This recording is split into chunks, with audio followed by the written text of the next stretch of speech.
Namaste. We are back today for our video on what is yoga.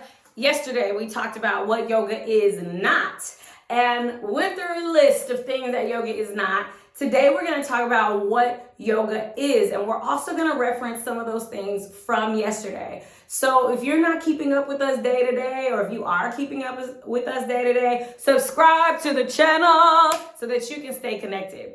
Okay, so we'll go through all the things in English. So if you're looking for some deeper level of language and things like that, that's not this video. This video is to give you the information in English on what yoga is, so you can help to create that idea for yourself, and it is personal. So this is what I see yoga as based off of my studies, based off of my trainings that I've taken and taught. So we have yoga, and I do have a list over here on my whiteboard. So I'll see the whiteboard. There it is. I have a list on my whiteboard. So if you see me looking over, know that I'm looking at that. Okay. So yoga overall is self-connection, and self-connection to the self, through the self. And that can look several different ways.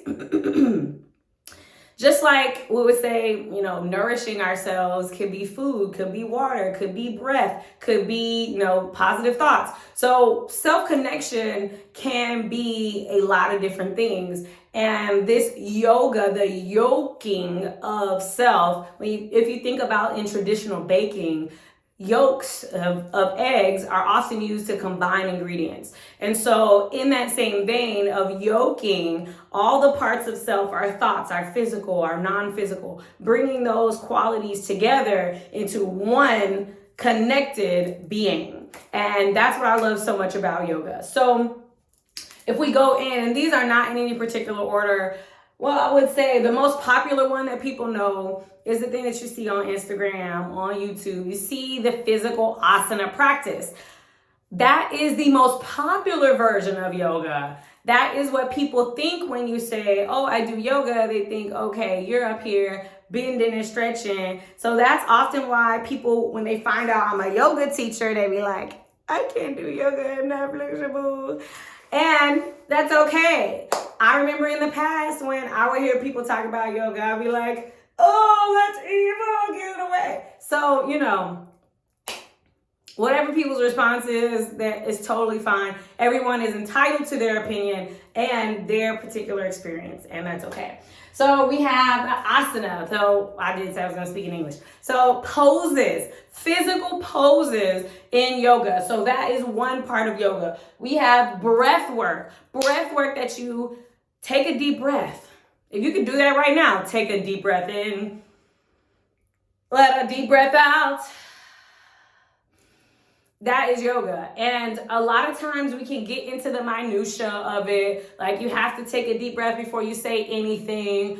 If you're not breathing, or if you're practicing pausing your breath, that's a way of practicing breath. So there's a lot of different ways you can look at it. And breath in general, breath awareness, breath connection, that is yoga. You can do that by itself and not do any poses and still be doing yoga. Yes! That means you can do yoga if you're injured, if after surgery. You can do yoga if you're prego, if you never want to have kids, if you're old, if you're young. You can do yoga just by taking an intentionally deep breath, or not even deep, an intentional observed breath. Feel your breath, notice your breath, feel the temperature, feel the sensation. So there's so many ways to take it. All right, we also have the yamas. We have the yamas. So these are some of the things that people see as like the yamas and the niyamas are like the rules and the disciplines, the things that help to keep, like, so we know what to do and we know what not to do. So we talk about nonviolence. Nonviolence, this is something that is a lot of debate in the yoga industry, a lot of controversy in the yoga industry, especially, and I talk about this in the video, if you go back to the video where I talk about yoga and guns, people say like, oh, it's violent to, shoot guns, and it's violent to cuss, or it's violent to whoop your kids. And I'm not saying that I agree or disagree with the last one, because that's one of the reasons why me and my husband do not have children, because I don't want to do that. He's for it. So yeah. And nonviolence is one of the things that they encourage in the lifestyle of the yogi. So that's why you see a lot of yogis going vegan, because they don't want to hurt the animals. When, it's been found, it's been proven, it's been studied, it's been documented that even like things like avocados, the farmers of the avocados have to kill squirrels in order to keep them from eating the avocados. So it's not necessary that going vegan means that you are not harming animals. And so, that's one of the reasons why there's so much controversy in, people get stuck in their mindset and say, oh, you have to do this to be a yogi. And so everyone else says, you're a bad yogi or you're not a yogi. Whatever the bullshit is. Everybody can, like I said, be entitled to their own opinion. So that's one of the things, nonviolence. And you could even consider like stepping on grass or pulling up weeds or eating fish, or, if you kill a bug, a roach or whatever, could be considered violence. It's you can get really strict on in any particular religion, lifestyle, diet, nutritional style, all of that. So I'm not saying what to do or what not to do. This is just giving you some information. All right, so we have truthfulness. So not to lie. So to tell the truth, to be true to yourself, not to pretend to be someone else. Those are all some qualities of the yamas. We have non-stealing. So not taking away from something that doesn't belong to you, which, historically, maybe they weren't yogis back in the day when they would take people's land and stuff, but hey. And we have non-stealing could be, if you think about the traditional stealing, like in a store or whatever, if you think about non-stealing as in not taking away from your shine or not taking away from your joy, there's lots of ways you can take that. All right, so we have conservation, what people say like celibacy or conservation of energy, not, releasing too much energy like you would say in an orgasm. Some people practice, what do they call it? Ingasm? I don't know. So that's one of the things. People practice celibacy. People, there's lots of different ways to take that. All right, we're going to talk about non-attachment. So non-attachment is the last yama. And that could mean, and I'll tell you a story about my connection to this, because this really stood out to me. I had this jade bracelet. Oh, I love this jade bracelet. I got it when I trained. I took a yoga teacher training in Thailand. I love this bracelet. I was calling this bracelet to me because I knew that I wanted a dark green color. Traditionally, when I would see jade bracelets, they would always be this bright green or this close to white color or a mix of that. And so I was looking in the markets in Thailand and I was like, I really want a dark one. And dark ones were known for their qualities of safe travel. So not just abundance, good fortune. It's more about safe travel. And I did feel at that time in my life like I was in a big transition. So I really was attracting that energy into me. And it was I never took that bracelet off. Showers, swimming, yoga, all the things, I had that jade bracelet on. And I wore it all throughout dating my husband, all throughout our engagement. And we did a combo bachelorette party, which was super fun, at a strip club, butt naked. That's how we like it. So don't judge me because, that's me. You ain't got to do what I do, but I'm still going to do me. All right, so we were at the strip club, and this strip club had a bull. So you could ride the bull. And so I go on the bull. I'm like, yeah, I'm about to get it, Texas girl, riding the bull. Mechanical bull, by the way. So riding the bull. And then I finally get thrown off the bull. And I fall down. And I fall down on my bracelet. And the bracelet breaks. I paused. At that moment, all the lights, all the loud music, everything was gone. It was just me and that bracelet. And I had a choice. I could be really sad about breaking my favorite bracelet. The one that I went I was not going to Thailand anytime soon. I'd gone all the way to Thailand. Like, I found it out of, all the bracelets that I saw, all the different vendors. I found that one bracelet that I really felt called to. And in that moment, instead of being sad and crying and, even though I did have this feeling that welled up, it was like, and then instead of being attached to having the bracelet on my wrist, I thanked the bracelet for getting me to that transition of like a single, like not really being connected to myself. And it helped me, and just, I feel like it was that awareness. So not necessarily like these inanimate objects that are doing the things. However, with that bracelet, I set an intention for safe travels, and I didn't necessarily know what the destination was. And I really feel like it was a sign, like I'm doing what I'm supposed to be doing. I have arrived in this successful relationship, marrying the man of my dreams, the man that I manifested and wrote lists and described him to a T before I ever met him. And it was like that sign, and I was so grateful. I just took a deep breath and I thanked the bracelet. And I thanked my awareness that came through the bracelet. And I picked up the pieces and put them gingerly in the trash. And I went on about the rest of the night. I didn't dwell in sadness or be attached to it and try to glue it together and make it make sense. And I just, kindly guided it to its next location. And that is how I connect to non-attachment. But there's other ways that people connect to non-attachment. So that's one of the ways that I connect to it. It's like, I love things. I appreciate what awareness they bring and how I can be grateful for things in my life because those things are there and I'm not attached to them. And however, I will say I'm attached to my husband. So I don't know, some people are like, oh, you can't be attached to people. That man is my man, okay? Anyways. Okay, so we got niyamas. The niyamas, we got purity, which could be purity in the, mindset, the thoughts. It could be like actual purity in, like taking a shower before yoga or after yoga or whatever. Depending on how people take that. We have contentment.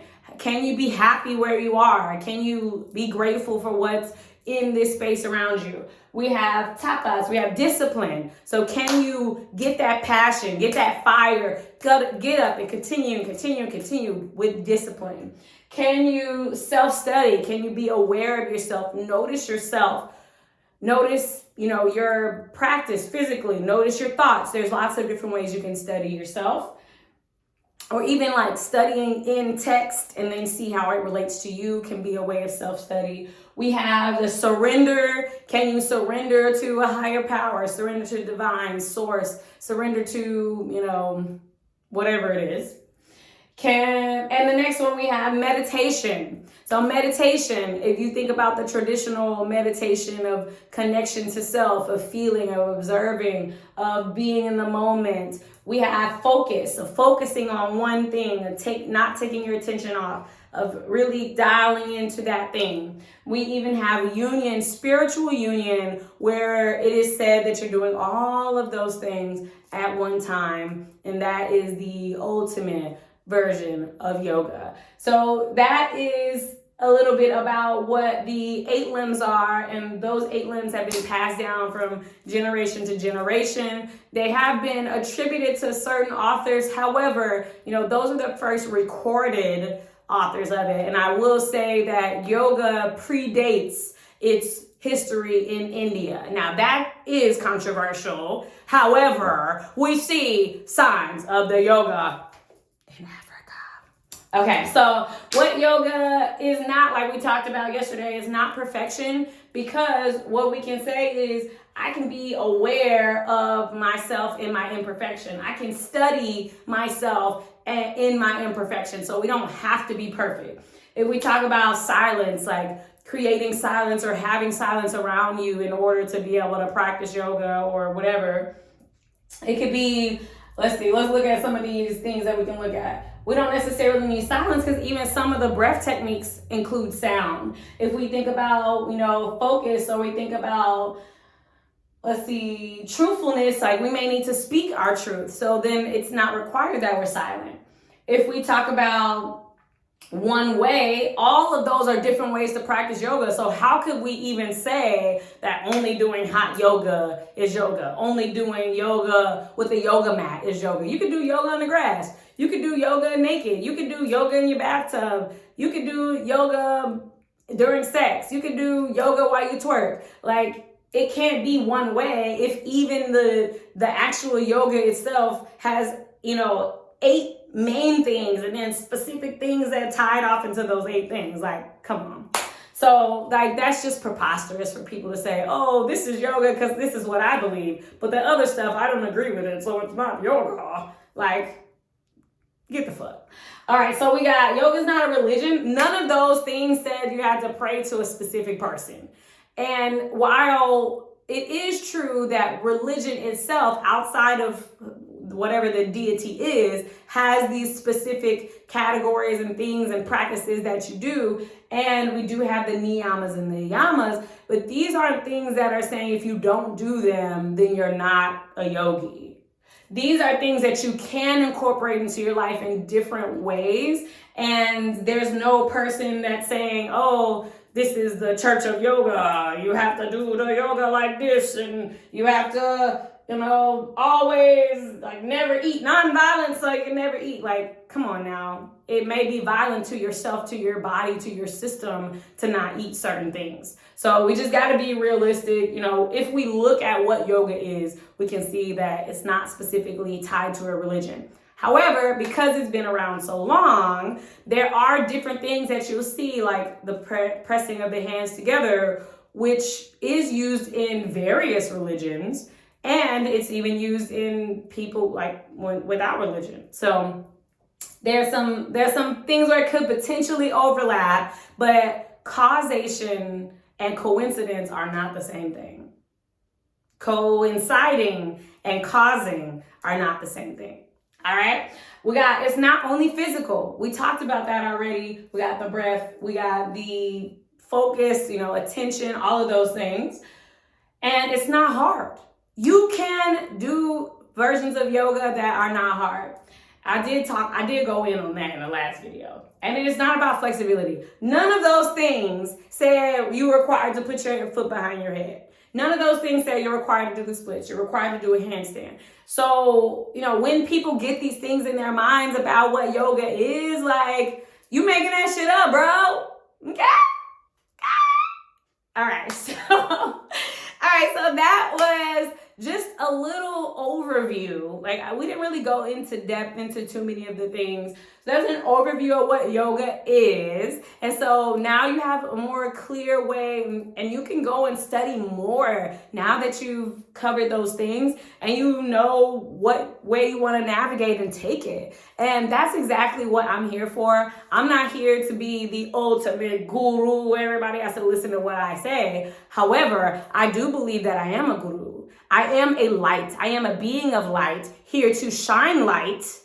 And when people see me and they turn their own light up, that's the purpose of a guru. A guru is not a person that you listen to like a deity. A guru is designed to help to shed light in the darkness. If you're feeling lost, if you're feeling like you need those things. So with that being said, I'm going to shout out to all the people who are teaching yoga, who are doing yoga, like you rock. If you're not doing it yet, you're welcome to practice with me. You're welcome to practice with anyone who you feel called to, aligned with.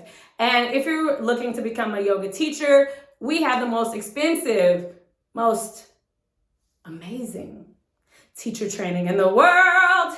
Mastermind Yoga Teacher Training. If you're interested in applying, look at the link down below. We have books that I've written. My first book is in the link below. So the Chakra workbook that helps you to follow along in your life. You can check that out. We have the t-shirts if you want to show that you teach yoga. There's ones that say I teach yoga, and I will tell you, I've forgotten that I was wearing a yoga teacher shirt, and people would ask me about teaching yoga. So I say go ahead and look in the comments, see it in the caption, see if there's anything that feels aligned to you. And if you have any comments or questions, check out the comment section, leave a comment.